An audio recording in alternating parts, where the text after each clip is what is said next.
nakatutok sa Good Morning Kapatid! May outfit na ba kayo para sa pagsalubong sa Chinese New Year? At kung wala pa po ay sagot na namin kayo at sagot na po kayo ng kakilala naming estudyante sa umaga pero negosyante sa gabi. I-flex po natin yan. Kita tayo kasama ang owner ng Thrift to Gold na si Andrea Villaflor. Good morning, kapatid! Hello Magandang po, umaga hello po. Ayan. Hi, Andrea. Thank you for joining us Yes today. po, yes po. So ngayon, syempre, bago ang lahat, paano mo ba nasimulan itong Thrift to Gold na negosyo na ito? So, as growing up po, lumaki po kasi ako sa family na nag-i-startup po talaga sa business. And so, since student po ako, second year college, I wanted to have my own din. So, nagsimula po ako talaga sa umpisa. And sabi din daw po ng mom ko na advisable din naman po ito since affordable ang costumes, gayon. Kaya, ni-start ko po itong business na ito. Ilang taon ka nga, Andrea? 20 po, 20. Grabe, batang-bata. And Yes. you are currently enrolled as a college student. Anong course mo? Second year college po in business administration. O, diba? Yes. Hindi lang siya estudyante pero negosyante rin naman siya.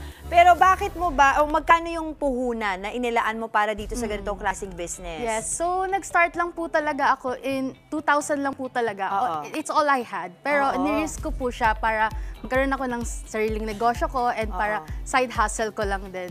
So, ayun, in 4 months naman, lumalago naman po yung 2,000 kong yun. Diba? Tapos binibili ko na lang po din ulit ng iba pang mga stocks. Iniikot mo lang Yes, siya. iniikot ko Pero lang yung din po 2,000 siya. pesos mo ba, yan ba ay ipon mo mula sa allowance Yes, mo? ipon ko lang po siya mula sa allowance na binibigay sa akin since ayun nga po, student. Yun lang din naman po pinagkukuhanan ko ng pera noon. Sige, ngayon, pakita mo sa akin itong lahat na dala mo. Kasi para lang sa kaalaman ng ating mga kapatid, itong si Andrea, hindi lamang po pang Chinese yung mga tinitinda niya sa kanyang thrift to gold na business. Meron din iba't ibang mga costume, iba't ibang mga klase ng damit. Pero dahil nga Chinese New Year ngayon, ito ang dinala niya para sa atin. Yes. So Andrea, show me ano ba itong mga dala mo dito. Yes. Unahin natin to, ito. Alright. Ito po is pambatang costume for 2 to 3 years old. Diba? Ang Ayan, ganda. pabackless siya. Diba? Bata pa lang, Pang pa-sexy sexy. na. Okay. Ito pang men naman siya. Okay. At ito pang bongga, pang bonggang mga pang madam. Yes.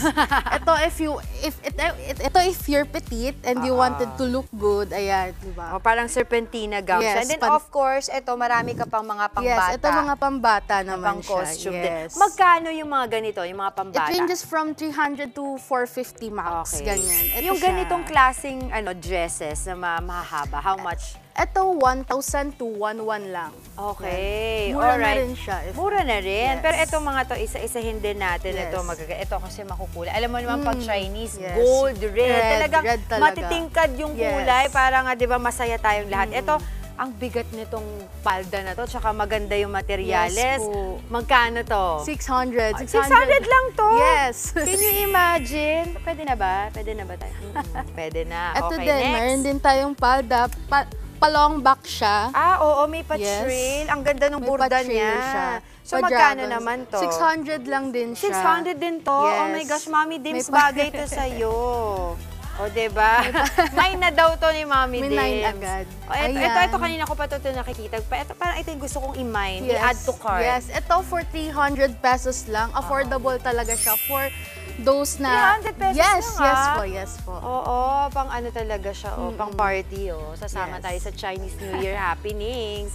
And then, of course, marami pa tayo dito. Ito, maganda to. Very classic. Yes, very lang din. Affordable lang din, 300 lang din siya. Okay. Itong mga suot naman ng inyong kasama na dala. Yes. Okay. Sino ba itong mga ito pakilala mo? So, ito po, si Aljen, partner ko. Okay. And ito si Frida, ang sister ko. Ayun. Yung yes. suot niya? Yung suot niya, 1-1 lang po. Turno na siya. Okay. Yan. Oo. And then Tapos, this one naman? Ito po, 1-1 lang din. Ikot ka din. Ayan, turno din siya. Ayun. O, kasi marami ngayon na talagang Yes. nag-iisip kung ano yung po pwede nilang isuot kapag sasali sila sa Chinese New Year Or any events, Or yes. any events. Sa school, di ba, yung mga United Nations na event nila, doon po pwede rin. So, yun, sagot mo sila pagdating dyan. Yes, So, of paano course. kanila makukontak? Paano sila makaka-order sa'yo ng mga ganitong damit? So, you can message me on Facebook. Just search Thrift to Gold. or kaya contact me on 0949-905-4956. Ayun. So siguro before I let you go, siguro bigyan mo na lang kami ng konting mensahe, maikling mensahe para sa mga kabataan. Kasi yun nga, very inspirational ang story mo dahil ikaw estudyante at the same time ay may side hustle para, di ba, para maganda rin yung kinabukasan mo. Go ahead. So, sa mga kabataan, don't ever, wag yung i-doubt sarili nyo. Just start. And if you have free time, magbasa kayo ng mga business or motivational books kasi doon ako nag-start and I motivated myself reading it. Ganon. Yun. Nakakatuwa naman talaga to si Andrea at very inspiring talaga. Yan po ang tularan natin, di ba? Mga masisipag na kabataan. Maraming salamat sa iyo, Andrea, and of course sa inyong sister, sa inyong partner para sa pagsalo niyo sa amin this morning. Mga kapatid, Dimples Romana po, kumpletuhin ang inyong umaga ng mga kwentong puno ng inspirasyon. Salubungin po ang bawat araw ng may ngiti at pag-asa. Kaya't mag-subscribe na po at mag-follow na sa aming social media pages ng News 5.